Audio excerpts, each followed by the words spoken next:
New normal, wacana new normal itu sekarang sudah diralat oleh Presiden. Pemerintah diksi new normal salah. Muhammadiyah dari awal mengatakan bahwa bahkan pernyataan PP Muhammadiyah cukup keras mempertanyakan new normalnya pemerintah. Sekarang pemerintah sadar, saya ambil tadi pagi di Detikcom, pemerintah itu menyadari bahwa diksi new normal salah. Kami ubah jadi adaptasi kebiasaan baru. Tapi terlambat. Ini faktanya Bapak-bapak bisa saya ambil dari Kompas ID 3 Juni 2020. Tulisannya Ahmad Arif. Ahmad Arif itu menuliskan begini, dalam periode 16 sampai 27 Mei 2000, itu kan masa-masanya Idul Fitri. Ya kan? Idul Fitri itu Mei. Gitu. Dan sekarang kita memanen kasusnya. Sampai ribuan itu. Kata normal baru itu disebutkan di Indonesia itu 86.000 kali. Amerika itu hanya menyebutkan 11.000 kali, Inggris itu menyebutkan 8.000 kali dan seterusnya. Nah, yang menarik, mereka yang paling riuh menyuarakan normal baru ini atau new normal atau tata kehidupan baru ini adalah akun yang berasosiasi dengan Polri serta para pendukung pemerintah dengan tagar utama new normal atau tata kehidupan baru. Sebagian itu dicuitkan oleh mesin atau bot. Ini tulisannya Ahmad Arif di Kompas ID, aksimoron normal baru itu judulnya. Pemerintah mengakui bahwa diksi new normal itu salah. Yang benar sekarang diubah menjadi adaptasi kebiasaan baru. Ini pun saya ingin menulis, ini juga diksi ini juga punya persoalan. Menurut saya yang tepat itu bukan adaptasi kebiasaan baru, tetapi kebiasaan di masa pandemi.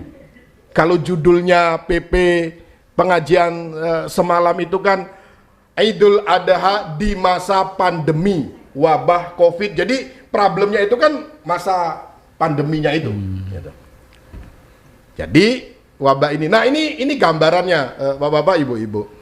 Di bulan Maret itu coronanya kecil, tapi kekhawatiran terhadap corona itu tinggi. Kita lockdown, sekolah libur, belajar dari rumah, apapun aplikasinya tadi, ada yang tadi disebutkan oleh Pak Rusdi Umar, ada yang sudah canggih menggunakan Zoom, ada yang masih menggunakan WA, isinya tugas tok sampai siswanya kebelengeran gitu, ngarap tugas ini belum selesai. Kalau di negeri itu ada 16 mata pelajaran, tapi kalau di Muhammadiyah itu ada 21 mata pelajaran, semua tugas, dan nanti itu harus dikoreksi bareng-bareng gitu. Tetapi bulan Juni itu kebalik, coronanya banyak, meningkat, tapi kekhawatiran terhadap coronanya itu mengecil.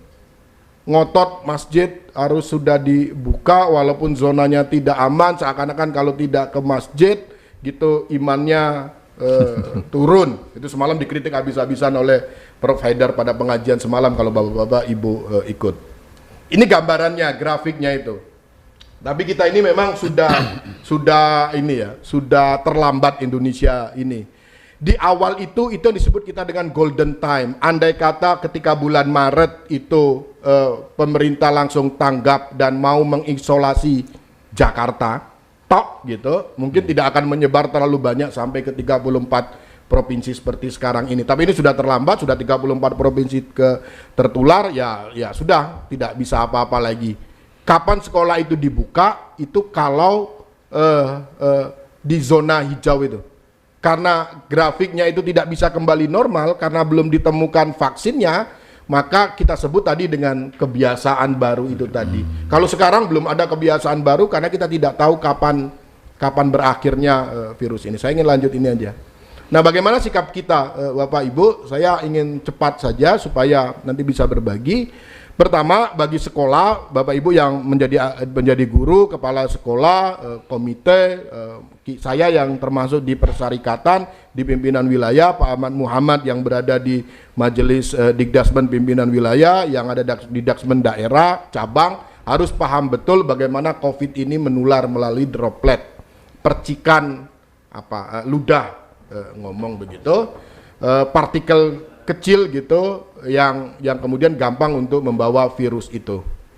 Kita harus paham itu. Kedua, harus menyiapkan protokol kesehatan. Pimpinan pusat Muhammadiyah Majelis Dikdasmen sudah mengeluarkan surat edaran nomor 66 tahun 2020, bisa diunduh, dan menurut saya sekolah-sekolah sudah menerima.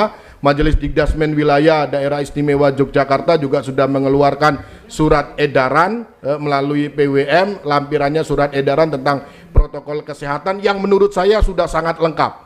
Dari siswa berangkat dari rumah sampai kemudian pulang lagi ke rumah harus ngapain? Harus diantar oleh orang tua, tidak boleh boncengan. Jadi berboncengan menggunakan kendaraan pribadi itu sudah diatur. Jadi kalau itu ditaati, dilakukan gitu, itu insya Allah bisa mengurangi resiko penularan. Pertanyaannya, kalau tidak bisa gimana? Ya sudah, nggak usah masuk sekolah. Saya ditanya itu oleh orang tua, nanti kalau anak saya nggak naik gimana Pak? Kalau ada sekolah ngotot, terutama ada beberapa pesantren ngotot gitu untuk memasukkan. Saya bilang kalau tidak milihnya tidak naik kelas atau anaknya terpapar, nggak apa-apa lah nggak naik kelas sekali gitu, asal anaknya sehat gitu, hidup gitu, nggak susah juga kalau nggak naik, nggak apa-apa lah. Ini kesehatan ini penting karena prinsip agama itu menyelamatkan jiwa. Nah, sekolahan kita di Muhammadiyah itu paham betul, maka Majelis Dikdasmen itu mengeluarkan protokol. Komentar di rapat PWM itu gini, protokol kok ketat banget lah, ya namanya protokol ya memang harus ketat 100% yang dibuat oleh Majelis Dikdasmen itu di rapat itu. Bagi kita yang nggak terbiasa bacanya, iki opo yo iso dilaksanakan ya harus bisa, karena ini demi keselamatan. Harus ada penyiapan klinik sekolah, UKS kita itu kan kerja sama-sama DSM ya, dana sehat itu ya. Itu ada dokternya, saya kira itu bisa diajak untuk bekerja sama untuk menerapkan protokol yang ada di sekolah. Saya kira kalau dari konteks itu sekolah-sekolah Muhammadiyah dengan perangkatnya, ada PKU, ada macam-macam, sesungguhnya jauh lebih siap, memiliki rencana kontingensi menyeluruh untuk mengamankan siswa kalau kemudian siswa itu ada yang sakit dan sebagainya. Yang terakhir harus ada rekayasa kurikulum. Karena saya guru, saya ingin masuk sedikit tentang rekayasa kurikulum. Bapak Ibu yang saya hormati, rekayasa kurikulum itu pertama begini, menurut saya ada 4 hal yang ingin saya sampaikan. Pertama, harus ada perubahan kurikulum saat pandemi ini. Kurikulum kita mau tidak mau diakui atau tidak, itu kurikulum dalam kondisi normal. Kurikulum kita 2013 itu bukan kurikulum dalam kondisi pandemi.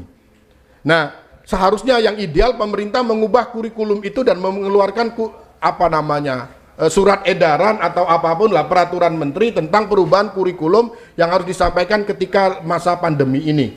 Jamnya, jumlah pelajarannya, 1 minggu itu berapa dan seterusnya. Kalau Muhammadiyah itu berapa? 50 jam ya, atau 49 jam yang untuk SMA itu. Kalau negeri mungkin sekitar 44-45 jam. Itu kan dalam kondisi normal, harusnya pemerintah mengeluarkan itu. Kalau itu tidak dikeluarkan oleh pemerintah, menurut saya sekolah harus berani mengubah itu habis-habisan gitu. Jadi harus ada, karena nggak mungkin 1 jam itu mau berapa? 45 menit. Atau pembelajaran dari pukul 8 sampai pukul berapa begitu, itu harus ada pembatasan dalam 1 hari itu berapa, itu harus kemudian dilakukan. Yang kedua, pembelajaran interaktif. Survei KPAI menyebutkan bahwa siswa selama pembelajaran online kemarin yang tiba-tiba harus online itu banyak tersiksanya, itu data KPAI itu. Itu banyak tersiksanya, sudah banyak tersiksanya oleh kita guru-guru, termasuk saya ngasih tugas itu ngajar matematika, bingungnya minta ampun, matematika diajarkan online itu. Kalau nggak kreatif itu susah gitu. Jadi harus ada pembelajaran interaktif yang kreatif. Kata teman saya, kata murid saya ini, diajarkan langsung saja Pak, matematika itu saya nggak ngerti apalagi ya online gitu. Jadi ini tantangan bagi guru-guru untuk kemudian membuat pembelajaran interaktif. Nah, yang keempat, ini yang tidak boleh lupa, online itu pembelajaran, tetapi kita ini kan tidak hanya pembelajaran, tapi kita ini kan pendidikan. Maka pembelajaran online itu yang harus dilakukan harus masuk pembelajaran karakternya, ada pembiasaan baiknya. Kalau pembelajaran yang kita lakukan itu misalnya dari pukul 8 hanya sampai pukul 12 siang begitu, atau hanya 4 jam satu hari, 4 jam 60 menit itu, maka sisanya harus ada model-model pendidikan karakter, harus ada afeksinya, ada pembiasaan baik. Yang terakhir, ini yang tidak boleh, komunikasi tidak boleh hilang, komunikasi dengan orang tua harus intensif. Promosi yang paling baik itu adalah komunikasi dengan orang tua. Ini saya tulis Bapak Ibu sekalian, saya pernah menulis ini di tanggal 22 Juni, COVID-19 dan runtuhnya hiperrealitas pendidikan. Hiperrealitas itu, pendidikan kita itu kan saat ini tuh begini. Orang tua itu gitu, itu seakan-akan menyerahkan seluruhnya pendidikan itu kepada sekolahan. Nah, cilakanya kadang-kadang sekolahan juga menawarkan hal yang aneh-aneh, seakan-akan melebihi realitas. Jadi orang tua itu kan gitu, kalau ada anak berkelahi jam 12 malam, itu yang disalahkan siapa? Itu sekolah. Jadi yang ditelepon pertama kali itu sekolah, itu hiperrealitas. Gitu. Ini depan-depan saya ini kepala sekolah senyum-senyum gitu kalau saya ngomong kayak gitu.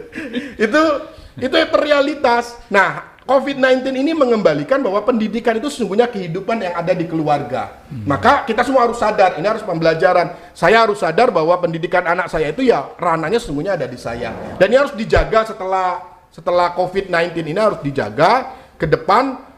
Komunikasi orang tua dengan sekolah itu harus lebih intensif lagi. Saya kira itu yang bisa saya sampaikan. Terima kasih. Mudah-mudahan ada manfaatnya. Yang terakhir ini call center MCCC bagi Bapak Ibu kalau ada persoalan bisa lakukan call center ke MCCC. Terima kasih. Nasrul minal fatkun qorib. Assalamualaikum warahmatullahi wabarakatuh.